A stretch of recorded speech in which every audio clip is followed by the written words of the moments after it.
What's going on, everybody? Welcome in to the PrizePicks Picks Show. We're just going to jump right in here today. As you know, you probably know, maybe you don't know yet, but the tool is currently down. Great timing, right? Like at about 2 minutes before I was set to go live, the tool went down. I think some update is being pushed. We got a lot of like really cool things, including, by the way, some updates to the tool itself, where we're fixing the standard deviation associated with the fantasy points picks, which doesn't affect the actual win percentages. It just affects what picks get shown at the top. So you're going to see the absolute best picks show up at the top now instead of just all fantasy points at the top. So sometimes that'll be hits plus runs plus RBIs. Sometimes that'll be strikeouts, things of that nature. And sometimes it'll still be fantasy points.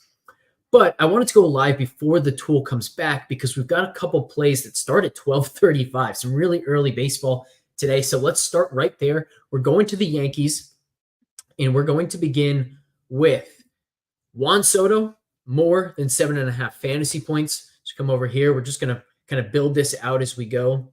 So you can see he starts in 9 minutes, 20 seconds. And then we're going to go right into a correlated pairing here. Aaron Judge, more than 1.5 hits plus run plus RBI. Soto was at 57% in the tool. Judge was at 62% in the tool. And combined, they also had about a percentage point and a half, I believe, added correlation bonus. So this is a really solid start. Nice pairing. You guys know I love to pair things, get some correlation in. But now we can't correlate it anymore. If we correlate it anymore, the 6-pick play is going to go down from 25x to 22x or 19x, 16x, something along those lines. So this is the only pair we've got. Then we're going to go into some pitcher props. Kevin Gausman, more than 31.5 fantasy points. There's a really, really interesting thing going on here today, and I really wish we had the tool up at the moment. Ooh, Gausman just moved to 32.5. That's still going to be okay, in large part because of what I'm about to mention, which is there's a really interesting correlation. So this one, PrizePicks doesn't guard against because you don't even know that really exists. Kevin Gausman paired with Jack Flaherty, the opposing pitcher, fantasy points. Flaherty's still at 30.5. So really, really interesting here. We found about 2.5 percentage points of added correlation here. You would not expect that. Why? Because only one of these guys can get the 6-point win. So you'd almost think there's some inverse correlation here. That's not what we have found. It's not what our simulations show. And I think the reason for it is twofold. Number one, we never know exactly how the weather is going to impact a game. For example, a wind that is supposed to be right to left across the diamond.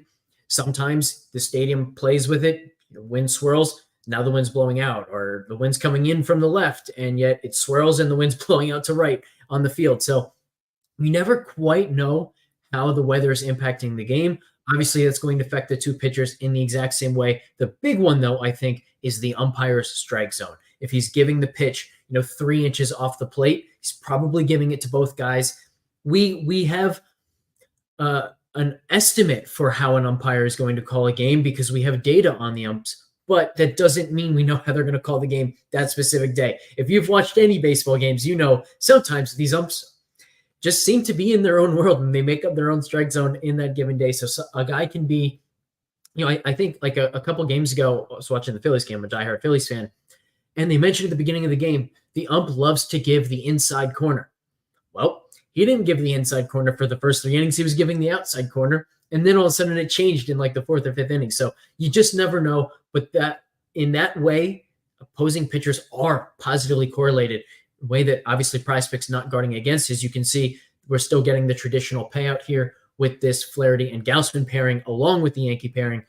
Then from there, we're going to go Paul Skeens, more than 37.5 fantasy points. Now this one was only about 53% in the tool. By the way, Gausman at 31.5 was, I think, 65%. Flaherty at 30.5 was like 66%. So Gausman going from 31.5 to 32.5 would probably bring him down to about 60%. You're still getting that extra correlation. So I still really like the Gausman play and absolutely love this pairing.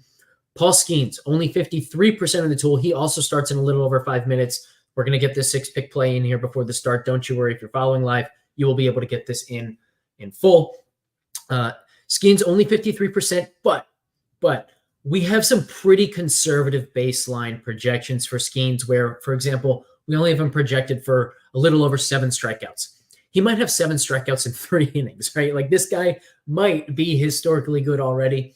Personally, I think that he should already be projecting somewhere in like the Spencer Strider type of mold where he's going to give up some home runs, throws a fairly flat fastball at times. I think we have his slider projected right now at like 9.5% home run rate, which is a lot higher than it's going to be. I don't think he's going to give up that many home runs off the slider, but you can kind of initially or immediately kind of see why I think we might be a little low on him, because what he's done in the first 2 starts, yeah, the last start was dominant.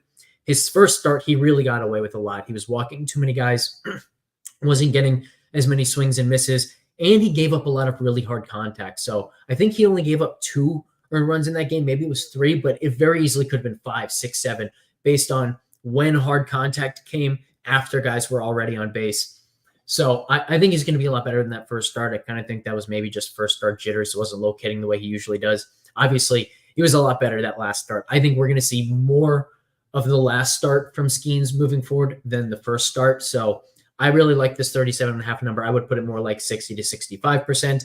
And then finally, we're going to go over to the NBA, a play that we used last time and really should have hit, only lost in overtime. Please tell me it's still here. There it is. Pascal Siakam, less than 1.5 turnovers. This is a really strong one. Zach cited some fantastic turnover rates from him, both in the postseason and the regular season. This is just a guy who doesn't turn the ball over very often. Very, very fundamentally sound. And when you watch him play, you can kind of see why his turnovers are down so much, because he doesn't really attack, right? He sees a guy defending him, and instead of trying to push the envelope, get to the basket, he settles for that jump shot, that mid-range jump shot that he's become so good at. So everything about his game speaks to the low turnovers. Then you also add in the slower pace and just overall low turnover environment of the postseason. And we really like Siakam. This one was at like 74%. And that actually was a better play after what we learned from game 1 than it was going into game 1 when we loved it. And again, should have hit in regulation. I think his second turnover came with like 30 seconds left in overtime. So that was an absolutely brutal one. Tatum also lost in that one in overtime. Otherwise, we would have had a couple 5 of 6s. At least it didn't cost us a 6 for 6. But here's our 6-pick play. Soto, more than 7.5 fantasy points. Judge, more than 1.5 hits plus run plus RBI. Gausman and Flaherty, more than their fantasy point projections. Skeens, more than his fantasy point projection, all the way up at 37.5. And then Pascal Siakam, less 1.5 turnovers. That's the 6-pick play. Zach has also posted, I think it was 4. Yeah, already has posted 4 WNBA picks in the Discord. So run into there to get them if maybe you don't like the Skeens pick or something along those lines. So, or maybe you're watching this 10 minutes from now and some of these are already off the board. You can't get Judge and Soto anymore. You can't get Skeens anymore. That's fine. Just plug in his WNBA picks and you can still make a 6-pick play in that way. One bonus I will also give from the NBA side. We do have fantasy points now. So I liked McConnell 17.5, more than 17.5 points plus rebounds plus assists earlier. It's 21.5 fantasy points again. He's been awesome in the postseason. I think I lean towards the fantasy points now, more than 21.5 for TJ McConnell, because he also has that defensive upside. He's been getting a bunch of steals. Now, if there is an argument for going to the points plus rebounds plus assists for him instead, it would be that Boston just doesn't turn the ball over the way the Knicks did, the way basically any other team does. So I don't think we should be surprised if McConnell ends up with fewer steals in this series than the last series. He's been crushing both of these, so you're probably good regardless of which one you go to. I do still think I lean towards the 21.5 fantasy points, in large part because one of the ways like he wouldn't get the points plus rebounds plus assists is that maybe he just has a game where he's not scoring as much, but the assists are there.